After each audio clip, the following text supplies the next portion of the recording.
version française. Les mensonges de la radio toxique. Donald Trump va mettre 2,5%, peu importe le Premier ministre du Canada au pouvoir. Trudeau pourrait faire n'importe quoi, ils vont le mettre et je suis d'accord. Ce texte vous décrit une publication de la radio toxique de l'émission du matin. Il y a une limite à mentir à la radio. Vous n'avez rien compris, ça n'a rien à voir avec Trudeau. Il a décidé de charger des douanes aux Américains, pas à nous, ça change, rien pour nous. Les Américains ne payeront plus d'impôts. C'est le 2,5% et c'est plusieurs autres qui vont être facturés aussi États-Unis. Ça va remplacer les impôts, je trouve ça correct. Moi je n'achète plus au Québec, c'est fini depuis des années. Je n'ai plus le câble depuis 2002. Mon internet satellite est américain. Et des frais d'importation, j'en paie sur toutes, parfois plus que 2,5%. Alors, c'est normal que les Américains paient eux aussi, pas juste à nous autres à payer. Arrête de chialer, ils payeront le 2,5%, un point, c'est tout.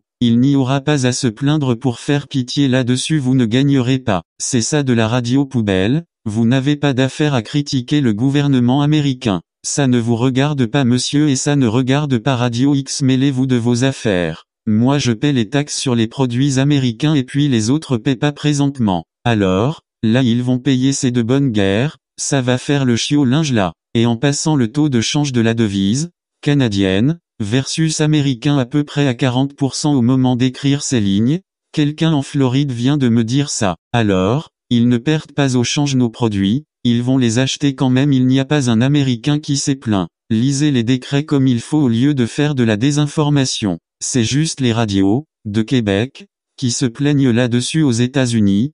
Personne chiale, on les écoute avec le système de surveillance des radios. Sur toutes les stations américaines, AM et FM, il n'y a pas un animateur qui s'est plaint de tout ça, aux États-Unis. Alors, ça va faire les petits bébés là, vous allez vendre vos affaires aux États-Unis, les Américains vont les acheter. Et le décret mentionne clairement qu'ils ne paieront plus d'impôts en échange. Et ça, Radio X, vous ne le dites pas en ondes. Lisez les décrets comme il faut avant de dire n'importe quoi à la radio. Et moi mon bureau est à New York et ça fait mon affaire que le Canada soit chargé de 5%. Surtout les cochonneries qui vend aux États-Unis, qu'ils ne sont plus de qualité de toute façon. Tant qu'au pétrole, il doit rester au Canada, les Américains n'ont pas besoin, ils en ont du pétrole pas mal plus qu'au Canada. Il reste l'électricité, qui n'est pas chère, le 2,5% ne fera pas mal du tout, c'est une erreur de dire le contraire. Le Québec le revend aux Américains à peu près pour rien. Je vous rappelle que mon bureau est à New York et l'électricité est pas mal plus chère que dans la province de Québec. Ils ne paient pas cher au Québec et ils nous la revendre